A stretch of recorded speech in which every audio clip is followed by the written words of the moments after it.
आप सभी महावैष्णवजनों को श्री सद्गुरुदेव भगवान के जन्मदिन के शुभ अवसर पर लाख लाख और बहुत बहुत बधाई है। वैसे तो गुरुदेव ने मेरे ऊपर बहुत कृपा की है और सब स्पष्ट समझ में आ रहा है कि क्या क्या गुरुदेव ने कृपा की है, लेकिन सबको बताना तो हो नहीं पाएगा, तो जितना विशेष बता पाए तो पहला जो बताया, जो कृपा की है गुरुदेव ने, वो की है कि जो चरित्र की गंभीरता होती है उसका गुरुदेव ने सूक्ष्मता से परिचय कराया है। कैसे, इसके विषय में कहूँगा कि श्री अम्बरीश जी महाराज जी से जो मेरा पहले परिचय था, मतलब गुरुदेव से जुड़ने से पहले जो मेरा परिचय था वो कैसा था, बहुत सूक्ष्म था। एक दो पन्ने का उनका चरित्र मिलता था, कुछ सुनने को मिल जाता था और कुछ वीडियो देखने को मिल जाता था, तो ऐसा लगता था कि कोई आंशिक भक्त है, कोई है। और ये भी नहीं कि श्री राधा गोविंद देव के, ऐसा है कि कोई तो है, बस महावैष्णव सब लोग इनकी चर्चा करते हैं। लेकिन मैंने जो पहली बार सद्गुरुदेव भगवान की जो कथा सुनी थी वो 7 दिन की कथा थी और 7 दिन कथा सिर्फ श्री अम्बरीश जी महाराज जी के ऊपर थी। तो अब जब इतनी विशाल कथा, प्रतिदिन इतने विशाल चरित्र का वर्णन और श्री राधा गोविंद देव की सेवा से जोड़कर बताना, मतलब इससे क्या हुआ, मेरे जो पहले कुछ आंशिक था, अब वो उनका गुरुदेव से जुड़ने के बाद ऐसा हो गया कि मेरे चरित्र पर एक गंभीर चरित्र आया, सुनने को मिला। फिर अब मेरे जो उनके प्रति जो सम्मान था वो बढ़ गया और मेरे जीवन में जो आचरण था, अब थोड़े थोड़े उनके आचरण का भी प्रभाव दिखने लगा। पहले तो आंशिक था तो कुछ आचरण क्या ही होगा पहले पता भी नहीं था, अब क्या हो गया कि इतने विशाल चरित्र को सुनने में सूक्ष्मता से एक आचरण का प्रभाव हुआ। और एक जो गुरुदेव इस बार जो प्रेम के रस से डुबो के कहते हैं कथाएं, अब उसकी भी कुछ छींटे पड़ने लगे। जिससे इसके विषय में क्या होगा कि मैं पहले गीता जी का पाठ करता था, तो गीता जी का ठाकुर गुरुदेव से जुड़ने से पहले तो कैसा मैं पढ़ता था कि 1-2 पन्ना मैंने पढ़ा और जो उसके विषय में उन्होंने मान रहे थे, हाँ कोई सिद्धांत बुक है और कुछ विशेष है, लेकिन उससे ज़्यादा लगाव नहीं था, उससे ज़्यादा महत्व बुद्धि नहीं थी। लेकिन जब मैंने श्री अम्बरीश जी महाराज जी की कथा सुनी और बाकी सब प्रेम को देखा मैंने, तब मुझे समझ में आया। तो अब तो पढ़ना तो हो नहीं पाता, ठाकुर जी इतने मधुर बात, गुरुदेव इतने मधुर बात करते हैं, तो लेकिन हाँ अब ये सोचता हूँ, अरे ये राधा गोविंद देव के मुखार बिंदु से कही हुई बातें हैं, अब ये उनकी हैं और ये इनकी तो मतलब जो गुरुदेव ने इस प्रकार गंभीर परिचय कराया है, प्रेम मधुर परिचय कराया, तो पहले तो ऐसा परिचय नहीं था, गुरुदेव द्वारा ये परिचय कराया गया है। दूसरी बात, गाने के माध्यम से समझते, मोहन रसिया सो होए गई मेरी यारी। तो हम सबको पता है सनातन धर्म कितना विशाल है, उसमें इतने पंथ हैं, विचार हैं, सिद्धांत हैं, वाणियाँ हैं। तो ऐसे में क्या होता है, एक बीच का मार्ग निकाल पाना कि परम भगवान, परम ठाकुर जी ऐसे कौन है, या उनकी बातें कोई ऐसा बताए जो समझ में आ जाए, स्पष्ट हो जाए बातें, तो ये बड़ा मुश्किल था। और मेरे लिए तो कुछ भी, मतलब सब चीज़ें अस्पष्ट थी, बहुत धुंधला सा था। लेकिन जब गुरुदेव की कथाओं से जुड़ा मैं, तब उन्होंने तो पहले तो स्पष्ट किया, क्लियर कर दिया कि हाँ कौन है वो, श्री राधा गोविंद देव, कृष्ण ही सबसे श्रेष्ठ है, ये कराया राधा गोविंद देव जी के बारे में। और इसके साथ साथ क्या करा दिया, उनसे मेरी यारी भी करा दी, मतलब अब वो मेरे हैं, मेरा उनसे लगाव है, मोहन रसिया सो, तो मेरा लगाव भी करा दिया ठाकुर जी से और प्रेम भी करा दिया। तो मुझे ऐसा लगता था कि पता नहीं अगर गुरुदेव नहीं पकड़ते मुझे तो मैं किस किस चंगुल में फंस जाता और कहाँ मुझे घसीटा जाता, कितने जन्मों में उल्टा पलटी होता तो भी नहीं मिलते। तो गुरुदेव ने बताया, पकड़ाया हाथ और प्रेम रस में मुझे डुबाया भी। फिर दूसरा मतलब तीसरा, एक सामंजस्य, एक कोऑर्डिनेशन का भी सिस्टम इसने इंस्टॉल कराया गुरुदेव ने। कैसे, वो ऐसे है कि पहले तो जो गुरुदेव से जुड़ने से पहले तो ऐसा था कि जो अन्य देवी देवताओं की, श्री देवी देवताओं की मैं आराधना करता था। अब मैं मंदिर जाता हूँ तो मन में ऐसा लगता है कि अरे श्री देवी देवताओं नाखुश ना हो जाए, उनको बुरा ना लग जाए, अब मैं उनसे कैसे बात करूँगा, क्या कहूँगा कि मैं अब उनकी आराधना करता हूँ, ऐसा मन में बड़ा उद्विग्न होता था। तो लेकिन इसके विषय में भी गुरुदेव समाधान करते हैं। क्या समाधान करते हैं गुरुदेव? इसके विषय में कहते हैं कि एक बड़ा विशाल वृक्ष हो और जैसे उसके पत्ती, तने, शाखाएं, फल, पुष्प जितने भी हो, अगर हम सब में पानी डालें, इससे अच्छा श्रेष्ठ क्या है, हम उसकी जड़ों में पानी डालें।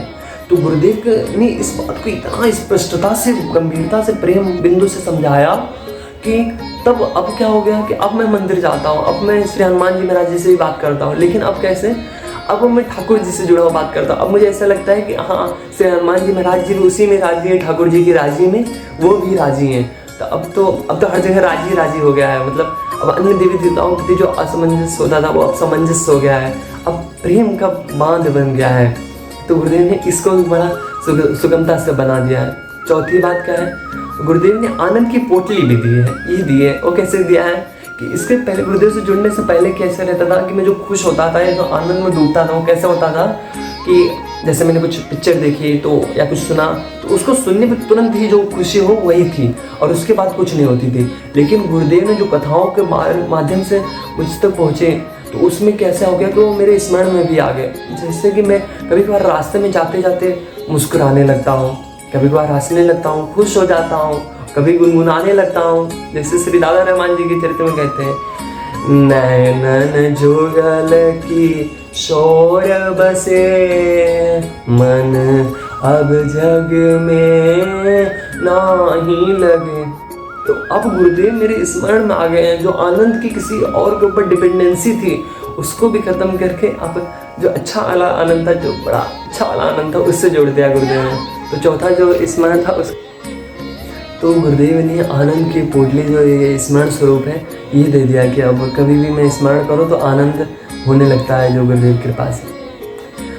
पांचवी बात क्या है, पांचवी भी जो कृपा है, गुरुदेव ने कृपा तो बहुत की है। तो पांचवी कृपा ऐसी है कि गुरुदेव ने एक अपनापन बनाया है अपने जनों से। जैसे पहले भी मैं श्री आदि शंकराचार्य जी के बारे में सुनता था, श्री धन्नाचार्य जी महाराज जी के बारे में सुनता था, और भी जो वैष्णव जन हैं उनके बारे में सुनता था, लेकिन उनसे अपनापन लगाव नहीं होता था, या तो उनके प्रति इतना प्रेम भाव नहीं होता था या इतनी निकटता नहीं होती थी। लेकिन गुरुदेव ने अपनी कथाओं के माध्यम से इतना अपनापन बना दिया है। इसके विषय में कहूँगी कि श्री संप्रदायाचार्य श्री रामानुजाचार्य जी महाराज जी के बारे में जब मैं सोचता हूँ कभी कि वो 1000 साल पहले हुए थे, लेकिन गुरुदेव महाराज जी ने इस प्रकार कथाएं उनकी कहीं की ऐसा नहीं लगता कि हृदय में दिख रहा है, ऐसा लगता है कि हृदय में चल रहा है वो कथाएं। तो श्री रामानुजाचार्य जी के बारे में जो कथाएं कहें तो अब ऐसा लगता है कि श्री रामानुजाचार्य जी महाराज या अन्य जैसे श्री जनाबाई जी हो गया, ये सब अभी सब ऐसा लगता है कि अपने ही हैं, मेरे ही हैं, मेरे अपने जन हैं। तो गुरुदेव ने क्या काम किया कि मतलब गुरुदेव से जुड़ने से पहले तो इसका कोई अस्तित्व ही नहीं था, और जो अस्तित्व था तो सिर्फ एक कथा या आंशिक स्वरूप था। लेकिन गुरुदेव को जुड़ने के बाद अब क्या स्वरूप हो गया कि एक तो उनके बारे में एक विस्तार चरित्र, बड़ा गंभीर चरित्र, सूक्ष्म चरित्र, और उसके साथ साथ अपनापन वाला लगाव भी जो गुरुदेव ने दिया, वो तो क्या ही कहा जाए, ये गुरुदेव ने जो अपनापन वाला लगाव दिया है। और भी बिंदुएं हैं। छठी बात की जो कृपा हुई था गुरुदेव की, वो कैसी है गुरु महाराज जी की, वो कृपा ऐसी है कि पहले तो ऐसा होता था कि जो गुरुदेव से जुड़ने से पहले ऐसा होता था, मन में बहुत संशय रहते थे कि ये कैसे करना है, कि अन्य देवी देवताओं में से कैसे है, तो ऐसा बड़ा रहता था। अब जैसे गुरुदेव से जुड़ना हो गया, पहले तो सब समाधान होते गए, और उसके साथ साथ गुरुदेव ने अवस्थाओं में मेरे विकास किया। तो इसमें विशेष क्या कहा जाए, जैसे अभी कैसे होता है, गुरुदेव ने मतलब मुझे थोड़ा सेवक योगी बना दिया। जैसे पहले कोई मेरे पास, पहले तो कोई आता ही नहीं था, अब कैसा हो गया कि अगर कोई वैष्णव जन आ गए, कुछ मुझसे अगर कुछ प्रेम बस कुछ अपने मन की कुछ दुविधा पूछते हैं, तो मैं देखता हूँ कि गुरु महाराज जी सारी दुविधाओं का बहुत अच्छा समाधान करते हैं। तो मैं गुरु महाराज जी के जो कथाओं के समाधान है, अगर उन वैष्णव जन भक्तजन को मैं बताता हूँ तो बड़े राजी हो जाते हैं और बोलते हैं आपको कैसे पता चला ये सब।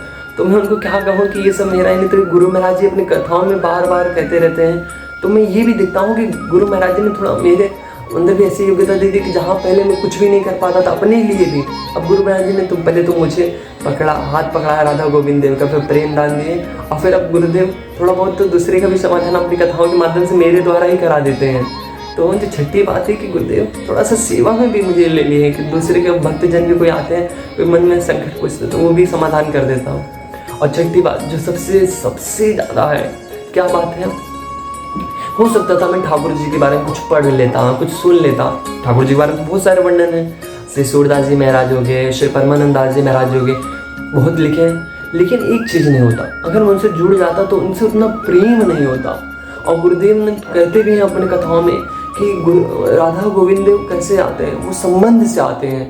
तो पहले जो था कोई व्यक्ति है, कोई पुरुष है, लेकिन गुरुदेव ने अपने कथाओं के जरिए मेरा एक संबंध करा दिया, गठजोड़ करा दिया ठाकुर जी से।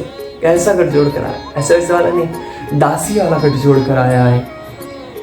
माधुर्य भाव की गुरुदेव ने एक भक्ति की स्थापना की है, तो धीरे धीरे बढ़ेगी, अभी तो और बढ़ा ही रहे गुरुदेव प्रत्यक्ष ही। लेकिन जो मतलब पहले कहाँ था कि किसी चीज़ से जानता नहीं था, तो गुरुदेव ने माधुर्य भाव वाली भक्ति जो कि बड़ी उच्च होती है, जिसके विषय में समाज में बड़ी वो होती है कि ऐसे करना है, वैसे करना है, कई लोग तो करते करते पूरी उम्र बीत जाती है, किसी तट पे नहीं पहुंच पाते। और गुरु महाराज जी तो तटातट पे तो एक कदम बढ़ाते ही जा रहे हैं गुरु महाराज जी। और केवल गुरु महाराज जी ने, श्री गुरु महाराज जी और श्री गुरु मैया जो रस, जो लीला, जो मधुर भाव है, उनको तो सुनना है तो सुनते तो है, लेकिन एक मन में चरित्र आता है कि ऐसा होगा, थोड़ा तो होगा, पहले तो आता भी नहीं है, बट गुरु महाराज जी कथाओं के जरिए जो मन में ये विचारों को उत्पन्न करते हैं। तो अब जब श्री गुरु महाराज जी और श्री गुरु मैया को तो फिर देखते तो एक मधुर भाव को तो पूरित होता है उससे, क्योंकि मैं भी अपूर्ण हूँ और जो समाज में जो थोड़ा बहुत जानकारी मिलती है वो भी पूर्णता कितनी है तो नहीं पता चलती। लेकिन गुरु महाराज जी से जो भी ठाकुर जी की मनोकामनाएं करते हैं, जो लीला करते हैं, अभी जो श्री गौर पूर्णिमा की जो तिथि जो गुरु महाराज ने आयोजन किया, वो सब मधुर भाव को पूरित कर देता है। तो कितना ही कहा जाए, 7 बिंदुओं के अर्थ में तो लाखों बिंदु हैं। और मुझ में नहीं, ऐसे सभी वैष्णव जन में जो गुरु महाराज जी से जुड़े हैं। तो ये तो बात हो गई। तो एक बात छोटी सी, निकट राखो दासी बना के, निकट राखो दासी बना के। तो सभी महावैष्णव जनों को, भक्तों को, संतों को, सबको श्री श्री गुरु महाराज जी के जन्मदिन के शुभ अवसर पर शुभ लाख लाख और शुभ बहुत बहुत बधाई हो। राधे श्याम, बहुत बहुत बधाई हो।